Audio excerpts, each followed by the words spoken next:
अध्याय 5 केवल्यपात। सूत्रार्थ। सिद्धियां जन्म, औषधि, मंत्र, तपस्या और समाधि से प्राप्त होती हैं। व्याख्या। कभी कभी मनुष्य पूर्व जन्म में प्राप्त सिद्धियों या शक्तियों के लेकर जन्म ग्रहण करता है। इस बार वह मानो उनके फलों का भोग करने के लिए ही जन्म लेता है। सांख्य दर्शन के महान जनक कपिल के बारे में कहा जाता है कि वे जन्म से ही सिद्ध थे। सिद्ध शब्द का अर्थ है जो कृत कार्य हो चुके हैं। योगी दावा करते हैं कि रसायन विद्या अर्थात औषधि आदि के द्वारा ये सब शक्तियां प्राप्त हो सकती हैं। तुम सभी जानते हो कि रसायन विद्या का प्रारंभ आलकेमी के रूप में हुआ। मनुष्य पारसमणि, संजीवनी, अमृत आदि का अन्वेषण करते थे। भारत में रसायन नामक एक संप्रदाय था। उसका यह मत था कि सूक्ष्मता, प्रियता, ज्ञान, आध्यात्मिकता, धर्म के सब सत्य अवश्य हैं, पर शरीर ही वह रत्न है जिससे इन्हें प्राप्त किया जा सकता है। यदि बीच बीच में शरीर भग्न अर्थात मृत्युग्रस्त होता रहे तो उससे उस चरम लक्ष्य पर पहुंचने में काफी अधिक समय लग जाएगा। मान लो कोई मनुष्य योगाभ्यास करने का या आध्यात्मिक होने का इच्छुक है। अधिक उन्नति करने के पहले ही मान लो उसकी मृत्यु हो गई है, तब उसने और एक देह लेकर फिर से जो साधना शुरू करना आरंभ किया, कुछ समय बाद फिर उसकी मृत्यु हो गई। इस प्रकार बारंबार मरने और जन्म लेने से तो उसका काफी समय नष्ट हो गया। अब यदि शरीर को इतना सबल और निर्दोष बनाया जा सके कि उसके जन्म और मृत्यु बिल्कुल बंद हो जाएं, तो आध्यात्मिक उन्नति के लिए उतना ही अधिक समय मिल सकेगा। इसलिए वे रसायन संप्रदाय वाले कहते हैं कि पहले शरीर को सबल बनाओ। उनका दावा है कि शरीर को अमर बनाया जा सकता है। उनका अभिप्राय यह है कि यदि मन ही शरीर का गठन करने वाला हो और यदि यह सत्य हो कि प्रत्येक व्यक्ति का मन उस अनंत शक्ति के प्रकाश का एक एक विशेष मार्ग मात्र है, तो ऐसे प्रत्येक मार्ग के लिए बाहर से इच्छानुसार शक्ति संग्रह करने की कोई निर्दिष्ट सीमा नहीं हो सकती। अतः हम सदा के लिए इस शरीर को क्यों न अक्षुण्ण रख सकेंगे। हम जितने शरीर धारण करते हैं उन सब का गठन हमें ही करना पड़ता है। ज्यों ही शरीर का पतन होता है त्यों ही फिर से हमें एक और शरीर गढ़ना पड़ेगा। जब हम में यह शक्ति है तो हम इस शरीर से बाहर न जाकर हम यहीं और अभी यह गठन कार्य क्यों न कर सकेंगे। यह मत पूर्ण रूप से सत्य है। यदि यह संभव हो कि हम मृत्यु के पश्चात भी जीवित रहकर अपना शरीर पुनः गढ़ लें, तो फिर शरीर का पूरा ध्वंस किए बिना उसे केवल कर्म से परिवर्तित करते हुए इसी जन्म में शरीर तैयार करना हमारे लिए क्यों असंभव होगा। उनका यह भी विश्वास था कि पारा और गंधक में बड़ी अद्भुत शक्ति निहित इन द्रव्यों से एक विशेष तौर से बनी हुई चीजों द्वारा मनुष्य जितने दिन इच्छा हो शरीर को अक्षुण्ण बनाए रख सकता है। दूसरे कुछ लोगों का विश्वास था कि कुछ विशिष्ट औषधियों के सेवन से आकाश गमन आदि सिद्धियां प्राप्त हो सकती हैं। आजकल की आश्चर्यजनक औषधियों का अधिकांश विशेषतः औषधि में धातु का व्यवहार हमने रसायन संप्रदाय वालों से पाया है।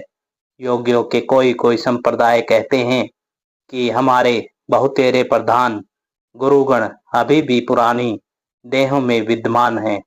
योग के बारे में जिनका प्राणायाम आकट्य है और वे पतंजलि से अस्वीकार नहीं करते।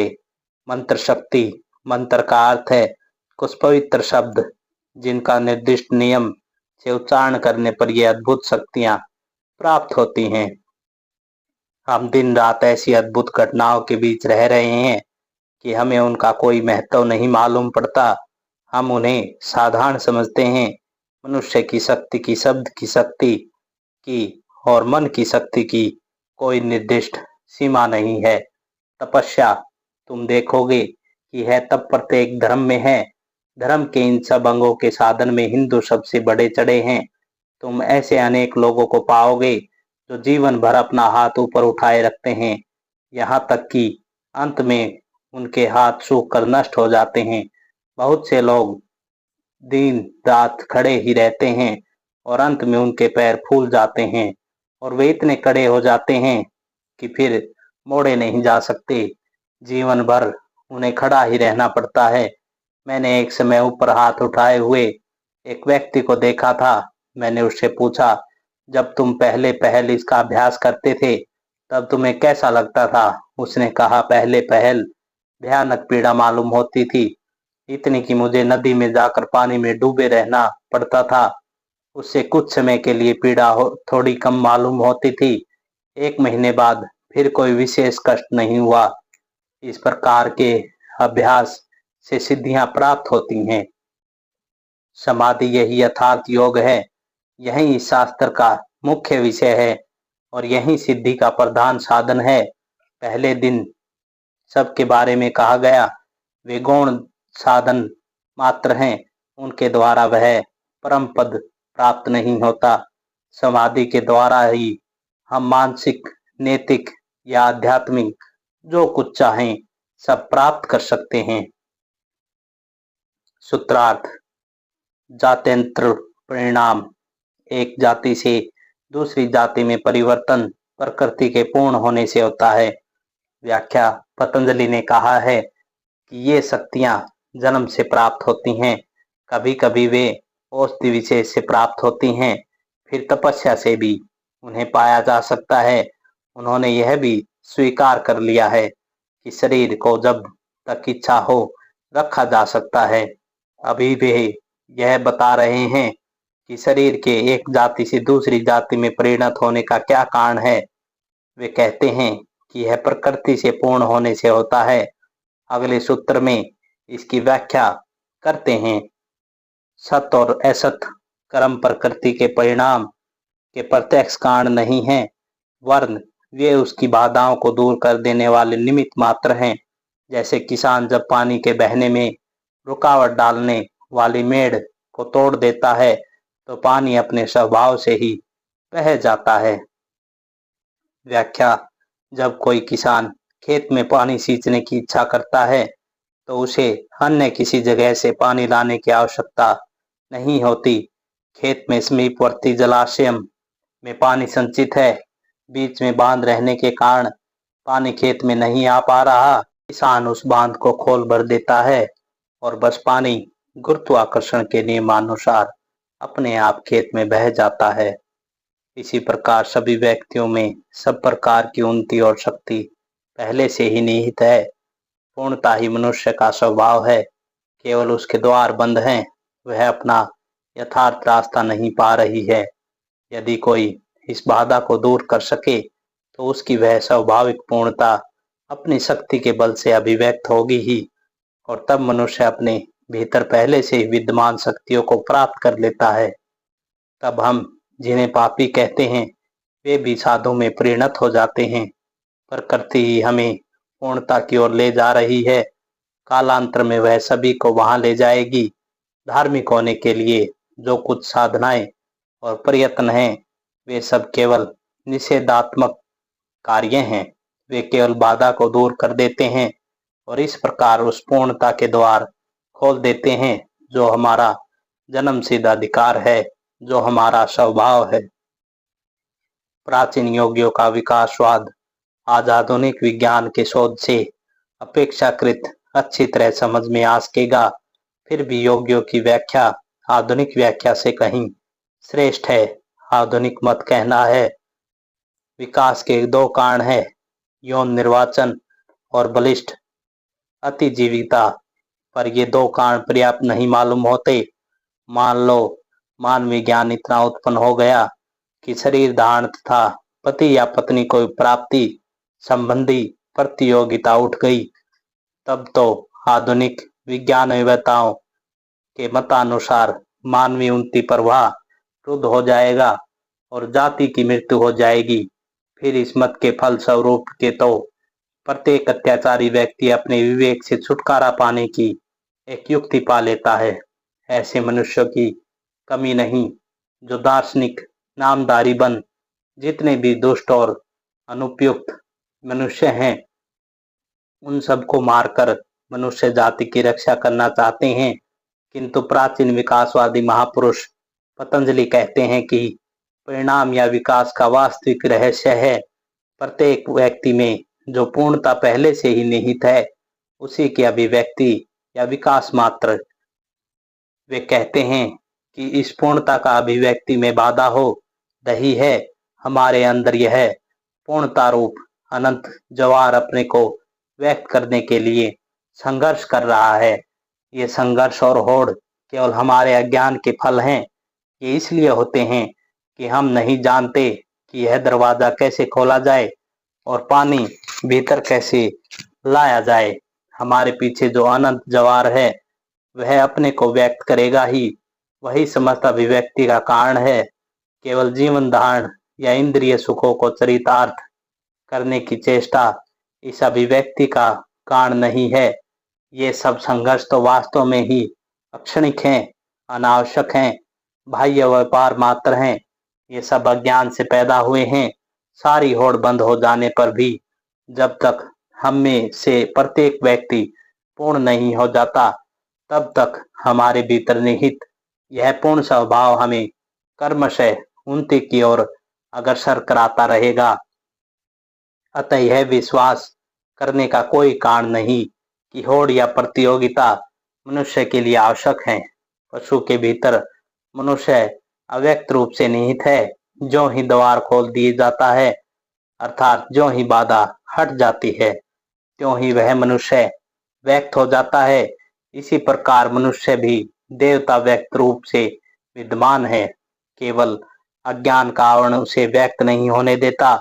जब ज्ञान इस आवरण को चीर डालता है तब भीतर का वह देवता व्यक्त हो जाता है। सूत्रार्थ बनाए हुए चित्त केवल अस्मिता से बने होते हैं। कर्मवाद का तात्पर्य यह है कि हमें अपने भले बुरे कर्मों का फल भोगना ही पड़ता है और सारे दर्शन शास्त्रों का एकमात्र उद्देश्य यह है कि मनुष्य अपनी महिमा को जान ले। सभी शास्त्र मनुष्य की आत्मा की महिमा की घोषणा कर रहे हैं, फिर उसके साथ कर्मवाद का भी प्रचार कर रहे हैं। शुभ कर्मों का शुभ फल और अशुभ कर्मों का अशुभ फल होता है। यदि शुभ और अशुभ कर्म आत्मा पर प्रभाव डाल सकते हैं तो फिर आत्मा तो कुछ भी नहीं रही।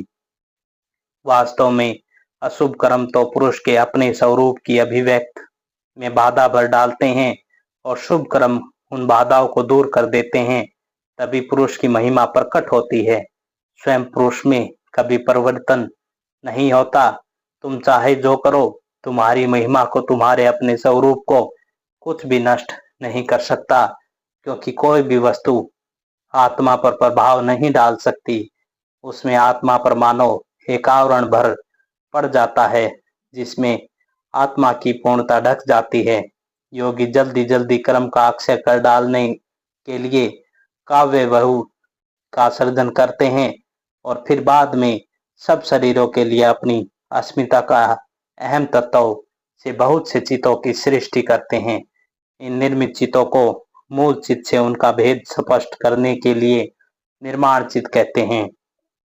सूत्रार्थ यद्यपि इन विभिन्न बनाए हुए चित्तों के कार्य विभिन्न प्रकार के हैं तो भी वह एक आदि चित्त ही उनका सबका नियंता है।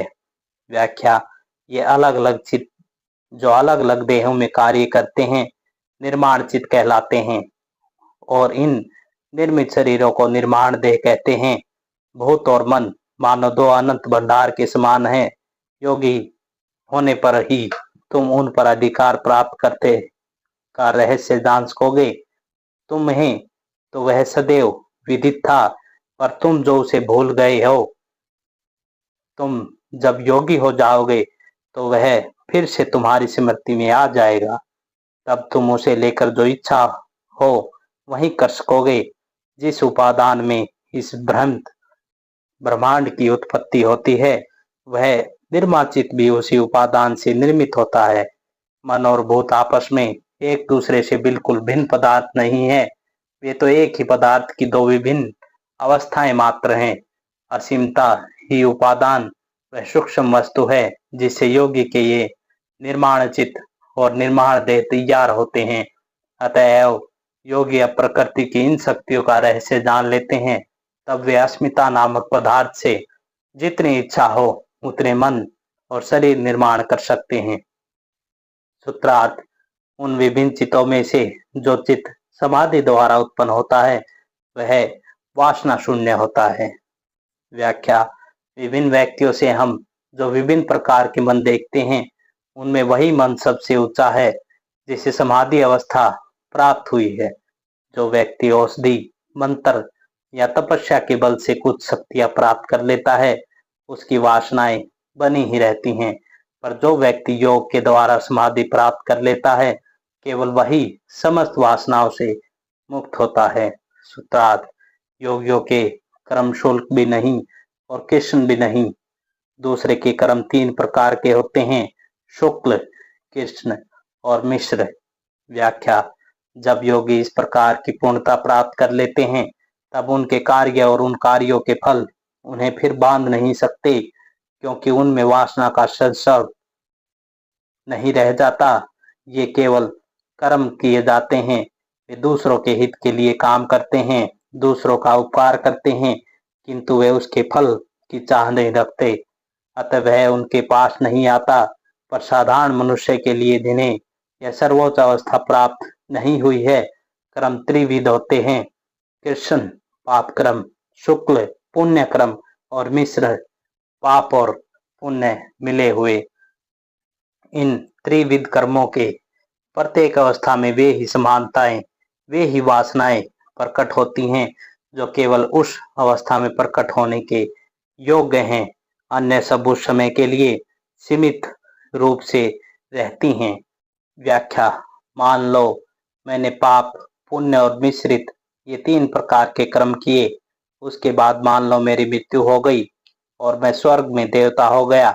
मनुष्य देह की वासना और देव देह की वासना एक समान नहीं है। देव देह खाना पीना कुछ नहीं करती। यदि बात ऐसी हो तो फिर आत्मा के जो पूर्व अभुक्त कर्म हैं, जो अपने फल स्वरूप खाने पीने की वासना को जन्म देते हैं, वे सब भला कहाँ जाते हैं? जब मैं देवता हो जाता हूँ तब ये कर्म कहाँ रहते हैं? इसका उत्तर यह है कि वासना उपयुक्त वातावरण और क्षेत्र को पाने पर ही प्रकट होती है।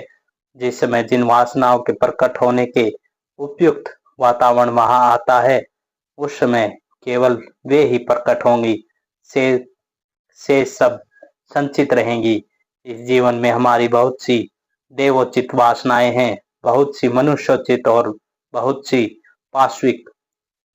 जब हम देव देह धारण करते हैं तो केवल शुभ वासना ही प्रकट होती हैं, और क्योंकि तब उनके प्रकट होने का उपयुक्त अवसर आता है।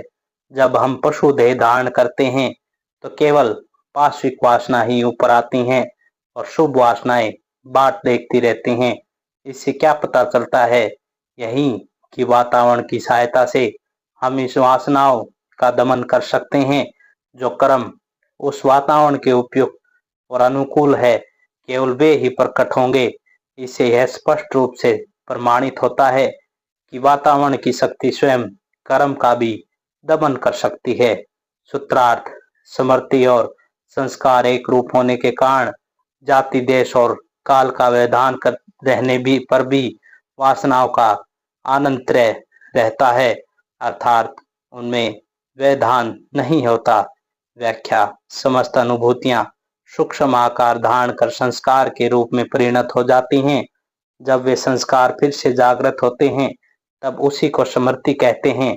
ज्ञान पूर्वक किए गए वर्तमान कर्म के साथ संस्कार के रूप में परिणत पूर्व अनुभूतियों का जो परस्पर अज्ञान युक्त संबंध है, यहाँ पर उसका भी स्मृति शब्द से बोध होता है।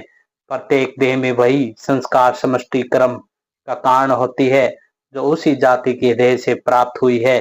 भिन्न जाति की देह से लब्ध संस्कार समष्टि उस समय सीमित रूप से रहती है। प्रत्येक शरीर इस प्रकार कार्य करता है मानो वह उसी जाति की देह परंपरा का एक वंशज हो। इस तरह हम देखते हैं कि वासनाओं का क्रम नष्ट नहीं होता। सूत्रार्थ, सुख की तृष्णा नित्य होने के कारण वासनाएं भी अनादि हैं। जो कुछ अनुभव या भोग होते हैं वे सुख की इच्छा से ही उत्पन्न होते हैं। भोग का कोई आदि नहीं है, क्योंकि प्रत्येक नया भोग पहले किए हुए भोग से उत्पन्न प्रकृति या संस्कार पर आधारित रहता है। अतएव वासना अनादि है। सूत्रार्थ, हेतु, फल, आश्रय और विषय, इनसे वासनाओं का संग्रह होता है। इसलिए इन चारों का अभाव होने से उन वासनाओं का भी अभाव हो जाता है। व्याख्या, वासनाएं कार्य कारण सूत्र से ग्रथित हैं। मन में कोई वासना उदित होने पर वह अपना फल उत्पन्न किए बिना नष्ट नहीं होती। फिर चित्त समस्त पूर्व वासनाओं का आश्रय है, एक बड़ा भंडार स्वरूप है। ये वासनाएं संस्कार के रूप में संचित रहती हैं। जब तक उनका कार्य समाप्त नहीं हो जाता तब तक वे नष्ट नहीं होती। फिर जब तक इंद्रिय भारी विषयों को ग्रहण करती रहेगी तब तक नई नई वासनाएं भी उठती रहेंगी। यदि वासना के हेतु फल, आश्रय और विषय नष्ट कर दिए जा सकें तभी उसका समूह विनाश हो सकता है। सूत्रार्थ, वस्तु के धर्म विभिन्न रूप धारण कर सब कुछ हुए हैं, इसलिए अतीत और अनागत स्वरूपत विद्यमान है। व्याख्या, तात्पर्य यह है कि असत से सत की उत्पत्ति नहीं होती। अतीत और अनागत यद्यपि व्यक्त रूप से नहीं रहते, फिर भी वे सूक्ष्म अवस्था में रहते हैं।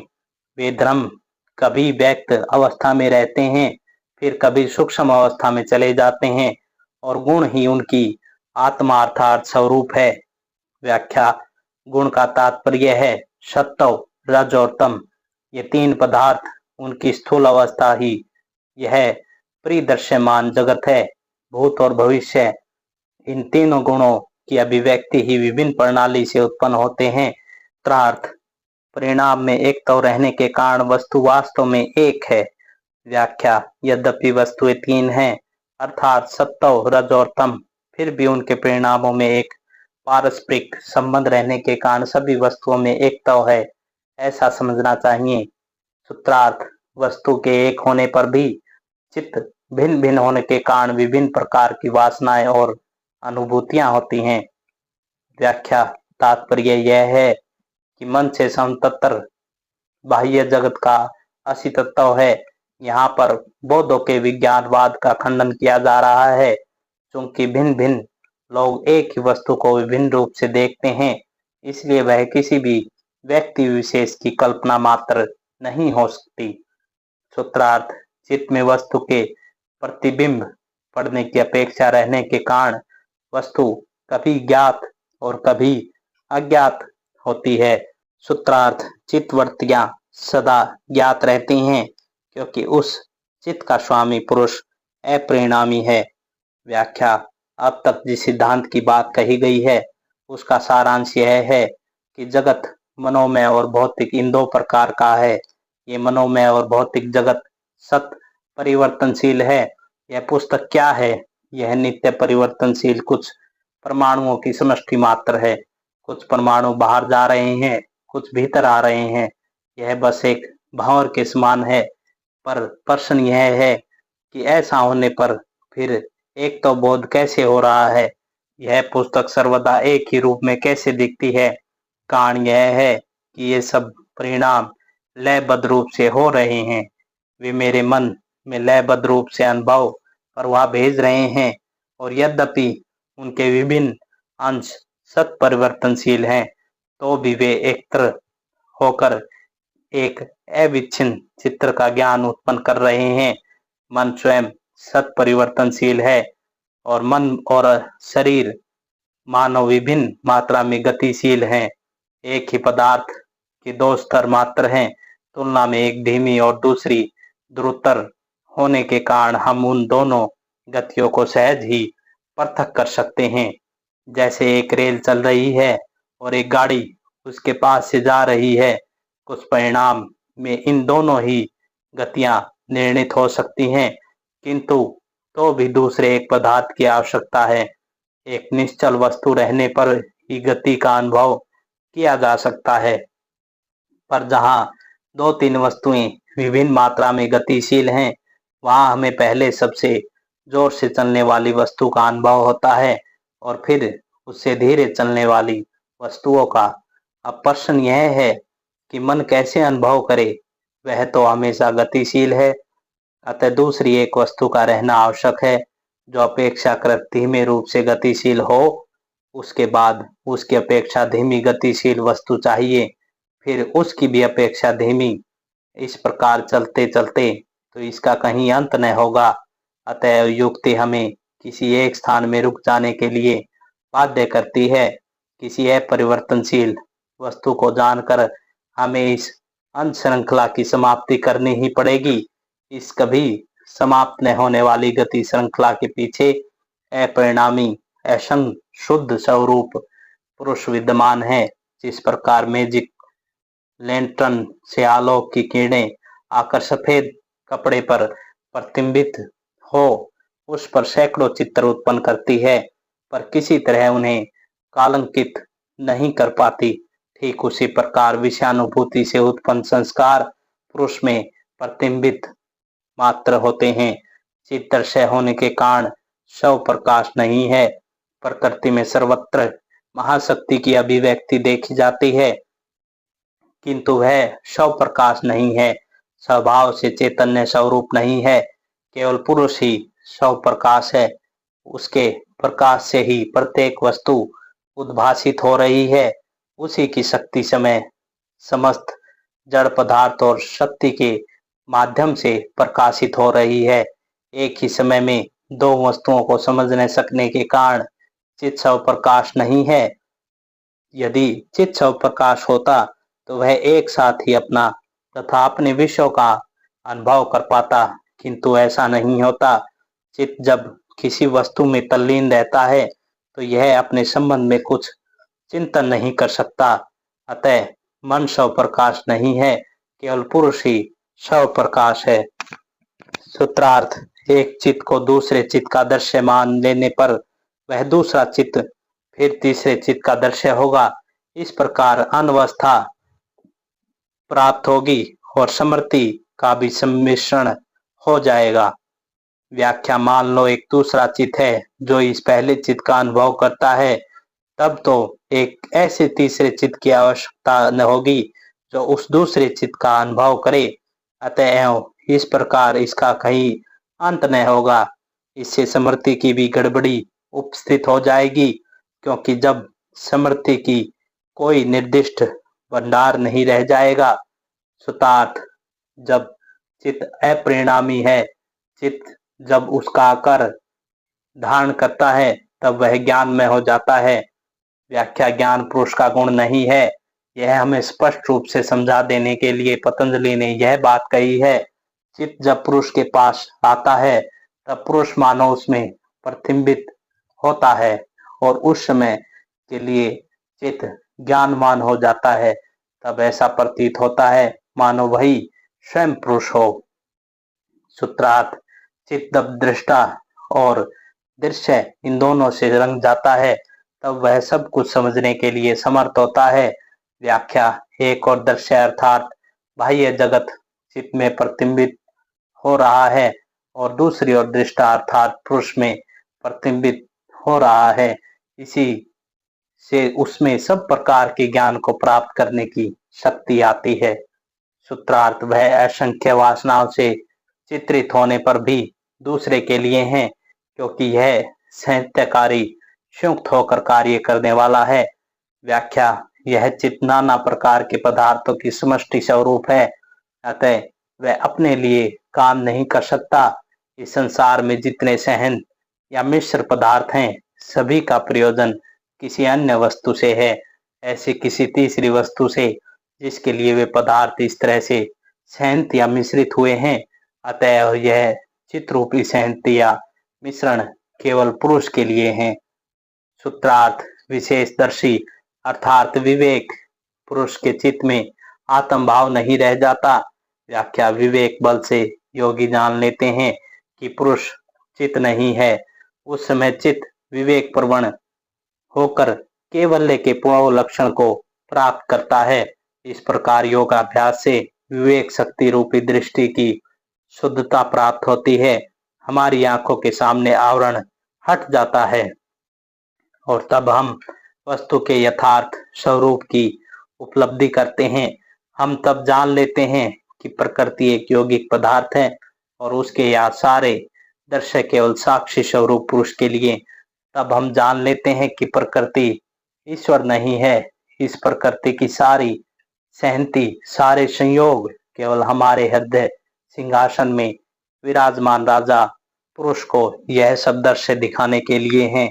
अब दीर्घ काल तक अभ्यास के फलस्वरूप विवेक का उदय होता है, तब वह चला जाता है और कैवल्य की प्राप्ति हो जाती है।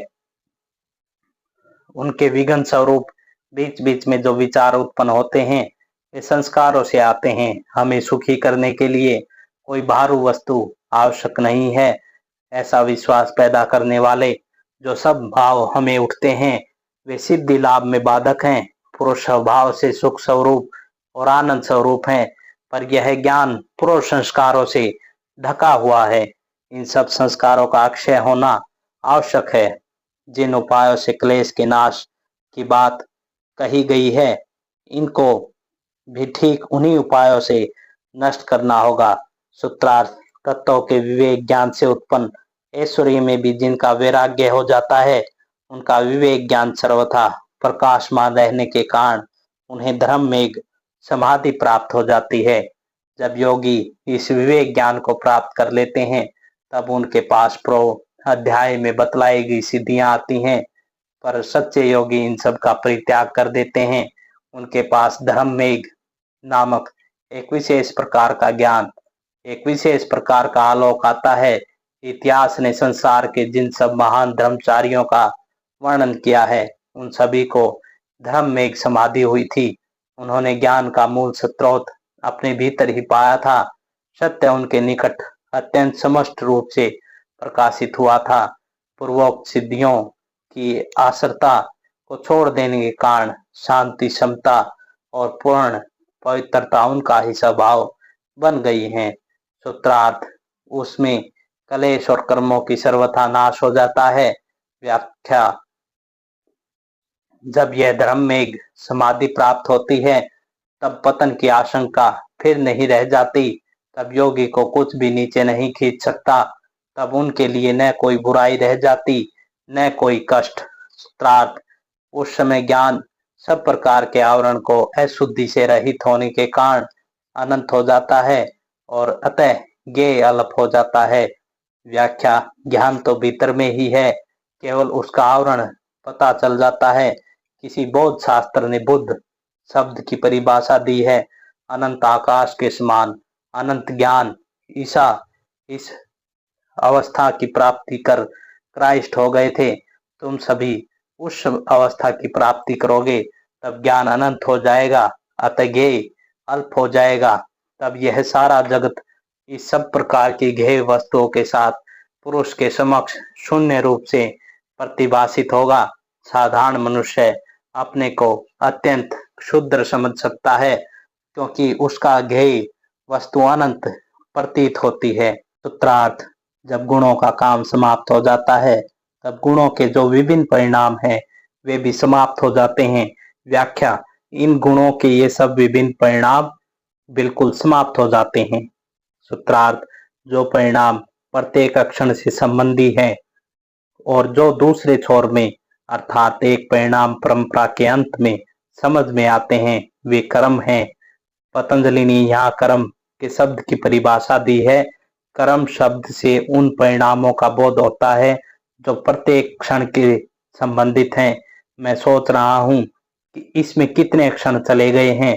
इस प्रत्येक क्षण के साथ भाव का परिवर्तन होता है, पर मैं उन सब परिणामों को एक श्रेणी के अंत में ही अर्थात एक परिणाम परंपरा के बाद ही समझ सकता हूँ। इसे कर्म कहते हैं, किंतु जो मन सर्वव्यापी हो गया है उसके लिए फिर कर्म नहीं रह जाता। उसके लिए सब कुछ वर्तमान हो गया है। उसके लिए केवल वर्तमान ही रहता है। भूत और भविष्य उसके ज्ञान से बिल्कुल चले जाते हैं, तब वह मन काल पर विजय प्राप्त कर लेता है और उसके पास समस्त ज्ञान के क्षण में आकर उपस्थित हो जाता है। उसके पास सब कुछ विद्युत की झलक के समान समान झट से प्रकाशित हो जाता है। सूत्रार्थ, गुणों से जब पुरुष का कोई प्रयोजन नहीं रहता, तब प्रतिलोम क्रम से गुणों के लय होने के केवल्य कहते हैं, अथवा यूं कहिए कि दृष्टा का अपने स्वरूप में प्रतिष्ठित हो जाना केवल्य है। व्याख्या, प्रकृति का काम समाप्त हो गया। हमारी परम कल्याणमयी धात्री प्रकृति ने इच्छा पूर्वक जिस निस्वार्थ कार्य का भार अपने कंधों पर लिया था, वह समाप्त हो गया। उसने मानो आत्मविस्मृत जीवात्मा का हाथ पकड़कर उसे धीरे धीरे संसार के समस्त भोगों का अनुभव कराया, अपनी समस्त अभिव्यक्ति दिखाई, सारे विकार दिखाए, और इस प्रकार वह उसे विभिन्न शरीरों में से ले जाते हुए कर्मश उच्च से उच्चतर अवस्था में उठाती गई। अंत में आत्मा ने अपनी खोई हुई महिमा फिर से प्राप्त कर ली, अपना स्वरूप फिर से उनके मानस में उदित हो गया। तब वह करुणामयी जननी जिस रास्ते में वापस चली गई, उन लोगों को रास्ता दिखाने में प्रवृत्त हो गई, और जो इस जीवन के पथ चिन्हहीन मरुभूमि में अपना पथ खो बैठे हैं, वह अनादि अनंत काल से इस प्रकार काम करती चली आ रही है। बस इसी प्रकार सुख और दुख, भले और बुरे के माध्यम से होते हुए जीवात्माओं की अनंत नदी सिद्धि और आत्म साक्षात्कार रूप से समुद्र की ओर प्रवाहित हो रही है। जिन्होंने अपने स्वरूप का अनुभव कर लिया है, उनकी जय हो और वे हम सबको आशीर्वाद दें। धन्यवाद।